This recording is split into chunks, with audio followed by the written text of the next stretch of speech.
A Deep and Dark December. Written by Beth Yarnall. Narrated by Barnett. Chapter 1. There weren't a great many things that bothered Erin December. For the most part, she considered herself a pretty even-keeled person. So why was her face hot and the back of her throat aching with the words she couldn't let loose? As she sat in the Cavender Investments staff meeting listening to Ramey Cavender heap praise on Austin for the success of the Petrie project, she couldn't believe what she was hearing. That son of a bitch Austin accepted the compliments as if they were his due, never once daring to glance her direction or acknowledge that she had any part in the project, let alone admitting she had done the bulk of the work.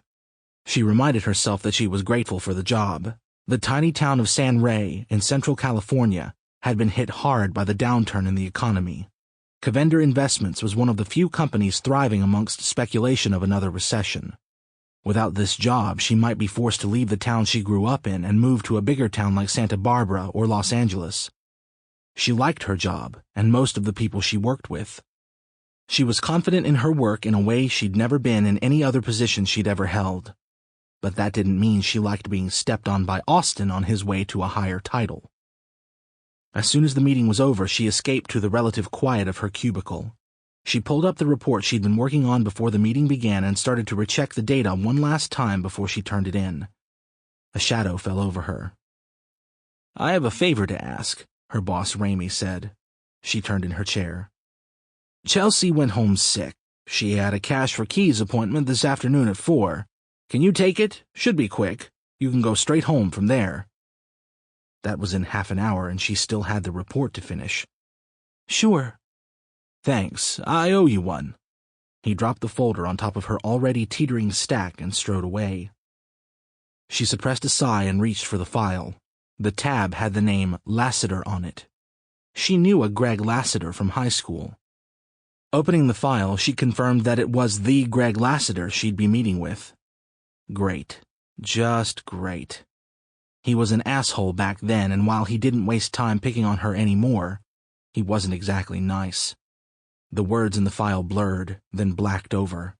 Her body seemed to shoot back as though she were on a roller coaster, pain searing between her eyes. The sensation made her stomach dip. She knew what this was. She hadn't experienced this loss of control since she'd first come into her ability when she was 8. Shoved suddenly from one reality into another against her will, she found herself standing on the front porch of the Lassiter house. She worked to steady her breathing. Leaves danced across the lawn, the wind whipping them up, then sending them scattering. What was happening? She hadn't called up this vision. She hadn't chosen to be here in this time or this place. Trying to get her bearings, she glanced back at the neighborhood she'd walked through once upon a time on her way to and from elementary school. The street was empty. She never used her ability. Ever. Only her Aunt Siri and her father, Donald, knew what she could do. She kept it that way on purpose, holding her secret inside since the night her mother had left and never came back. In the vision, she was herself, knocking on the door of the Lassiter house, calling out for Greg. No answer. She pushed the doorbell and rapped on the door again. Silence. She shuddered from a chill she couldn't feel. Something was off. Not real, she reminded herself. Her body still sat at her desk, but her mind had traveled through time. Was this the past or the future? Why was she here? How did she get here? What did this loss of control over her ability mean? Turning the knob, she expected it to be locked, but it turned easily. She walked into an empty living room, stripped of furniture or anything that made it a home. "Greg?" she heard herself call out. "It's Erin December from Cavender Investments. Hello? Anyone here?" A light around a door at the end of the living room drew her attention. Her steps waited. She found she couldn't stop.